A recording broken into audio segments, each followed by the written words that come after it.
अस्सलाम वालेकुम दोस्तों मैं डॉक्टर इमरान कादिर और आज मैं आप लोगों के साथ हर्निया डिस्कस करूंगा।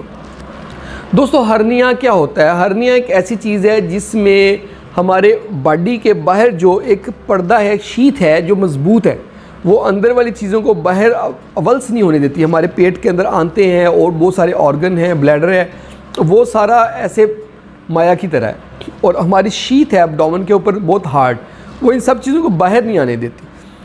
तो इसमें किसी जगह पे भी सुराख हो जाए, वो एपिगैस्ट्रिक इस लेवल पे हो सकता है, अम्बलाइकस के लेवल पे हो सकता है, अम्बलाइकस के अंदर हो सकता है, ये अंगवाइनल के ऊपर वाला इससे होता है, नीचे हो सकता है, इससे भी नीचे अंगवाइनल से नीचे भी हो सकता है। किसी भी जगह पे जब शीथ में से बाहर से अंदर से आंतें प्रोट्रूड करके बाहर निकले और नज़र आए, उसको हर्निया कहते हैं। आम लोगों को इसकी समझ नहीं आती ये क्या है, वो बस यही डॉक्टर को बताते हैं कि डॉक्टर साहब मेरी ये गिल्टी सी है, तो इसका ये कभी आती कभी नहीं आती। लेकिन हर्निया की मैं आपको स्टेजेस बता दूं। एक हर्निया होता है कि जो रिड्यूसेबल होता है, जब आप खड़े होते हैं, चल फिर रहे होते हैं, भाग रहे होते हैं, तो वो बढ़ जाता है, फूल जाता है। जितनी आप एक्सर्शन करते हैं, ज़्यादा दौड़ते हैं, जंप लगाते हैं, वो और फूल जाता है। जब आप बैठ जाते हैं वो रिड्यूस हो जाता है, जब लेट जाते हैं और रिड्यूस हो जाता है, और समटाइम आप ऐसे टांगे ऊपर कर लें अगर इंग्वाइनल हर्निया तो बिल्कुल वैनिश भी हो जाता है। समटाइम ये हर्निया ख़त्म नहीं होता, उसको हम इररिड्यूसिबल कहते हैं। उसमें होता ये है कि हर्निया आके वहाँ स्टक हो जाता है, ऑब्स्ट्रक्शन नहीं होती, यानी कि जो आंत है उसको रुकावट नहीं कर रहा होता। आंत में से जो सारी चीज़ें हैं, खुराक है, वो गुजर रही होती है, लेकिन वो वहाँ पे अडहेरेंट हो जाता है, वो ऐसे वहाँ जुड़ जाता है और रिड्यूस नहीं हो रहा था, उसको हम इररिड्यूसिबल कहते हैं। दोस्तों ये पहले वाली हर्निया और ये हर्निया एमरजेंसी नहीं है, लेकिन इसको हमें ट्रीट करवा लेना चाहिए कि इससे पहले कि एमरजेंसी बन जाए। और एक होता है ऑब्स्ट्रक्टिव हर्निया।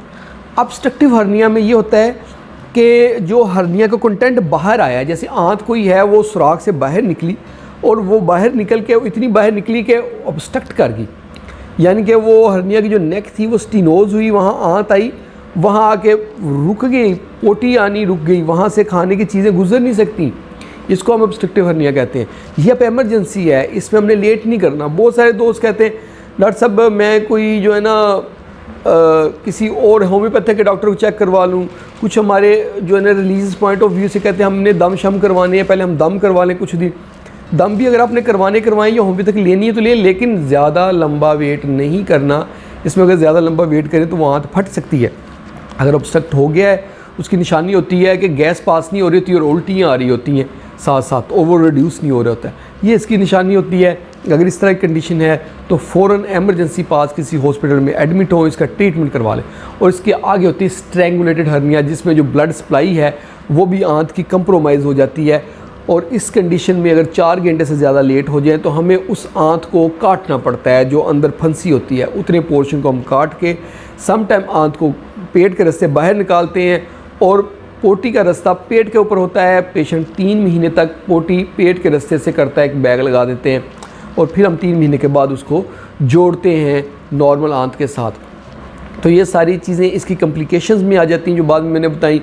तो अगर किसी दोस्त को हर्निया है तो वो कोई एमरजेंसी तो नहीं है, लेकिन वो अपना टाइम निकाले, अपनी फ़िटनेस ले, अगर शुगर है, ब्लड प्रेशर है, उसको कंट्रोल करे, अगर कोई डिज़ीज़ वगैरह, खांसी वगैरह चल रही है, उसका इलाज करवा के उसके बाद फ़ौरन इसका जब टाइम निकले पहली फुर्सत में इसका ऑपरेट करवाए, ताकि जो नागहानी अमल हैं, जो कॉम्प्लिकेशंस हैं, उनसे बचा जा सके और कॉम्प्लिकेशन को अवॉइड किया जा सके। ये बहुत ज़रूरी है। तो ये आज की हमारी वीडियो थी हर्निया के ऊपर। अगर आप लोगों के कुछ पूछना चाहते हैं कि हर्निया के बारे में मज़ीद इन्फॉर्मेशन लेना चाहते हैं तो आप मुझे इनबॉक्स में कमेंट करें, मैं आपको जवाब दूंगा। अगर आप लोगों को वीडियो पसंद आई है तो आप इसको लाइक कर दें और इसको शेयर करें उन सब दोस्तों के साथ जिनको इस तरह के नॉलेज की ज़रूरत है, ताकि उनका फ़ायदा हो। और हमारे चैनल को जल्दी से सब्सक्राइब कर दें ताकि आपको इस तरह की अच्छी वीडियोज़ मिलती रहें। बहुत बहुत शुक्रिया।